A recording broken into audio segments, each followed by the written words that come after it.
Morning. It is Monday, May 23rd at 7 o'clock. And we got to checking our maps last night, and we already changed our plan.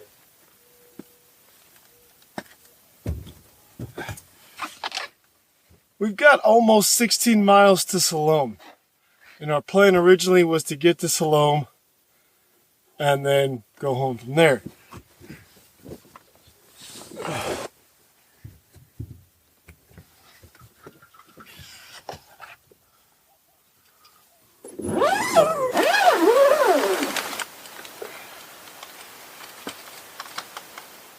But we only have another 16 miles beyond Salome to get to Highway 10. And there is 2 or 3 mines along that route. And from what I can tell, it's not a particularly difficult trail.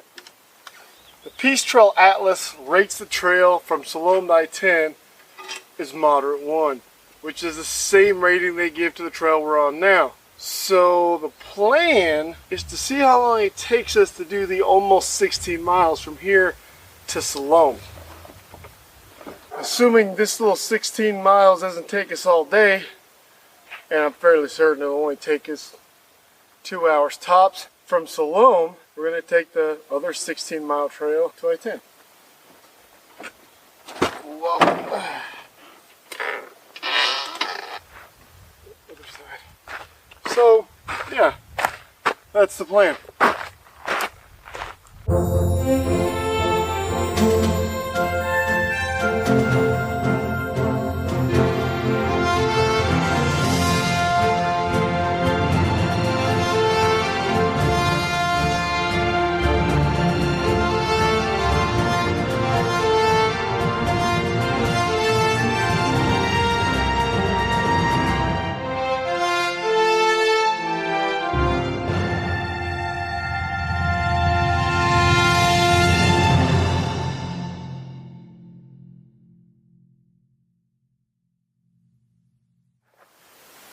This is the actual Indian Springs prisoner cell at what is apparently Indian Springs Prisoner Rock Quarry. You'll see what's inside this thing. Oh, low bridge. Oh man. So something that's pretty neat. You can see the bars that they put into this to keep the prisoners in here. Well, that's pretty neat. Alright, let's look around some more. Pretty cool, pretty cool. Apparently, this area was part of a large granite quarry. And in fact, you can clearly see the marks from the spikes used to split the granite stones in the prison cave. Which means it is very possible that granite from this quarry was actually used for Yuma's courthouse and the addition to the west wing of Arizona's capital in 1939. Now, given the prison cell vibe of the cave and nearby shackle rings anchored to the large stones, there is also a very good possibility that prisoners were used to work the quarry as early as the 1800s. There is another theory that suggests prisoners were held here overnight while en route to the territorial prison in Yuma. It even looks like there were shackle points on the bench in the prison cave at one point to secure the prisoners while they slept. Now, the Indian Springs portion of its name has me stumped. While we didn't go rock climbing, we did wander around a little, and we didn't see any evidence of a spring. But maybe we just didn't look hard enough.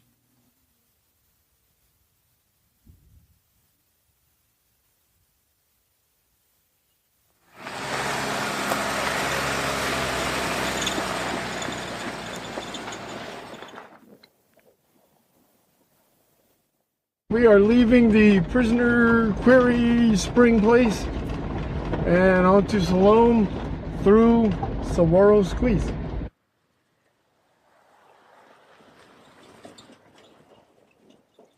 Let's go! Leaving the Indian Springs Prisoner Quarry, we rejoin Section 9 of the Arizona Peace Trail. Rated as moderate, I have to believe that's for the section of the trail behind us. Because from here to Salome, if you have the clearance of, say, a stock Jeep, This is simply a fun, easy trail.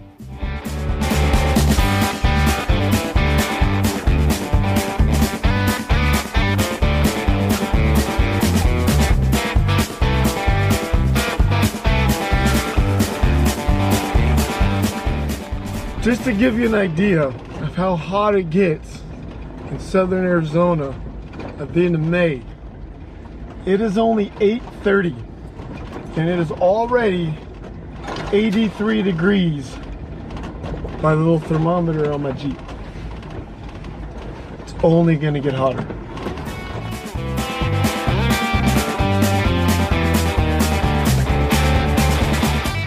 This section of trail is absolutely beautiful. We found ourselves driving through a forest of saguaro cacti on our way to the Saguaro Squeeze, a section of the trail we were really looking forward to, right up until we got there.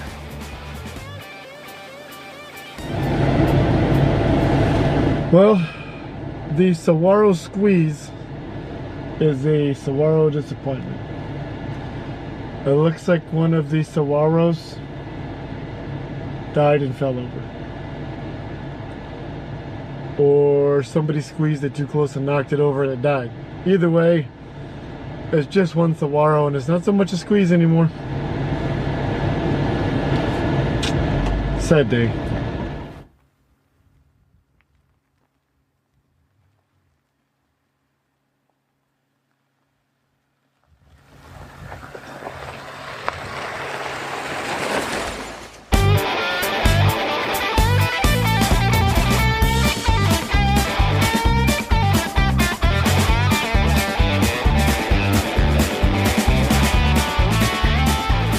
Not 16 miles to Salome, not even close. We were from we were camped at the Indian Springs Prisoner Quarry, 10 miles, well, 9.5 miles to pavement. So we are on pavement right now, headed to go through Salome. Took us an hour and a half, so we are definitely going to go ahead and continue past Salome on the trail all the way to I-10. I don't think we'll need it. Maybe we'll top off. We'll see.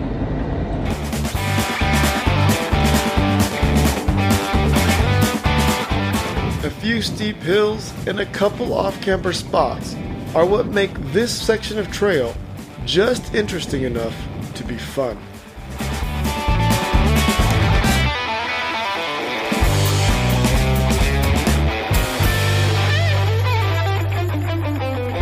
We are through Salome and back on dirt on the way to I-10. About 15 miles to go.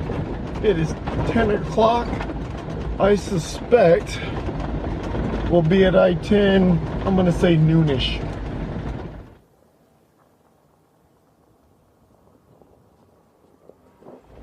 We just passed the trail that we would have turned left on to go up to Harquahala. It's a 35-mile trail from here.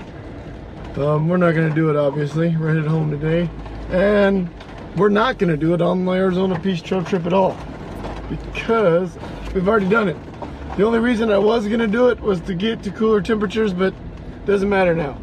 So if you wanna see the top of Harquahala, check out our Harquahala video. It's one of the first ones we've done. As far as our old videos, it's one of the better ones, I think. I'll even leave a link to it at the end of this video. Yeah, you can check out Harquahala. It's pretty neat. This wasn't marked on the map as anything, and I have no idea what it is, but here it is. Like a wash right here. Or something. Man, it might just be runoff. Could be where they were just trying to catch water. Here's what I know. There's a pipe right here. And it goes all the way through. Looks like another pipe underground there. So I'm gonna assume that's an inlet. I don't know. It's at the top, way down here. I don't know how well you can see that. It's like, it looks like a drain maybe, because it's at the bottom. And that looks like, if I they don't fall. The pipe from what I'm going to assume is a drain of some kind. Very interesting. Any ideas? It's got to be something to do with the mine. Sleuth, or I don't know what a sleuth is, but it sounded very mining-like. Leave me some comments if anybody knows what this is for. I think the Gold Eagle mine, I think that's what that is over there. I don't know, we'll find out in a minute. I have to check my map. That's cool, whatever it is.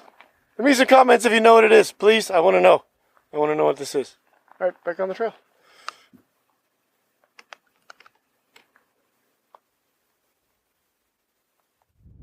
On the other side of Salome is Section 10, also rated moderate, but I have no idea why.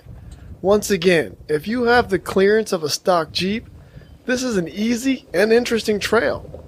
From the intersection right after Gold Eagle Mine to I-10, you could do that in a car. Any car.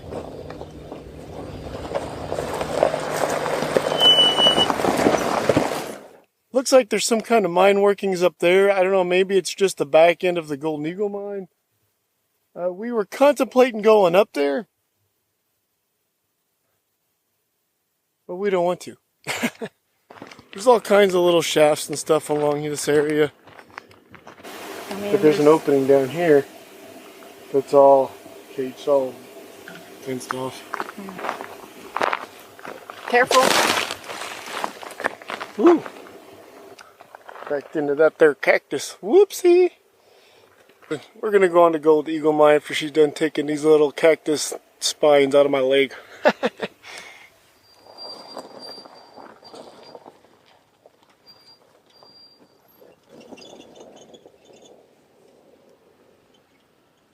We are at the Eagle Mine. Gold Eagle Mine. But we can't go to it because, hang on, I'll show you. It's a private property. Can I zoom in? Yep. So that's as close as we get. There's some stuff up there though. Right up there. Okay. So that's the Gold Eagle Mine. Well, as much as we get to see of it. Yeah. Alright, onward to some other stuff. I can't remember what. We'll let you know when we get there.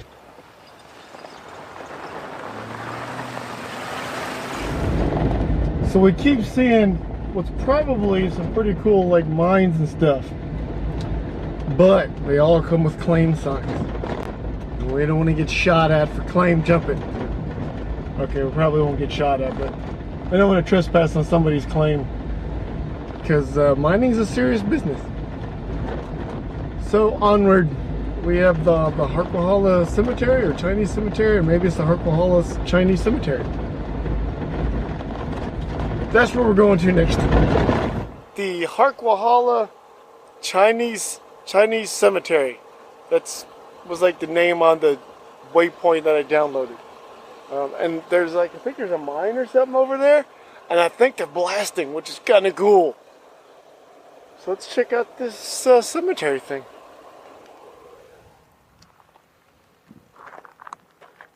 I counted 40 graves total. And only one of them is actually encased in cement. So we assume that this person may be head of the house. Somebody important. Somebody of stature in whatever community this was. Family, community, I don't know.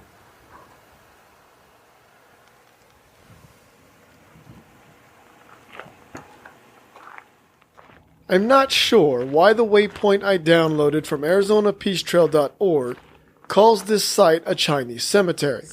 It's actually called the Harquahala Pioneer Cemetery, and in fact, served as the cemetery for the Harquahala area.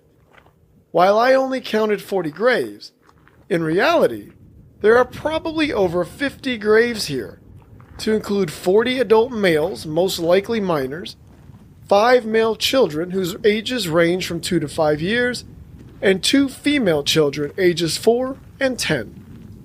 It looks like this could have been the headstone, and it's just worn away. Oh, yeah. You know, right here, but there's just... Oh, you know what? I bet it was a plaque. Oh, it and could have somebody been that. stole it. It could have been that.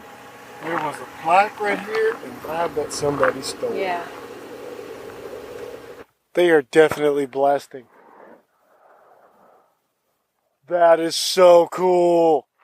I have never been near a mining claim when somebody was actually working on it. That's got to be what's going on. Yeah, because the way it echoes through the mountain. Oh, that's cool. That's cool.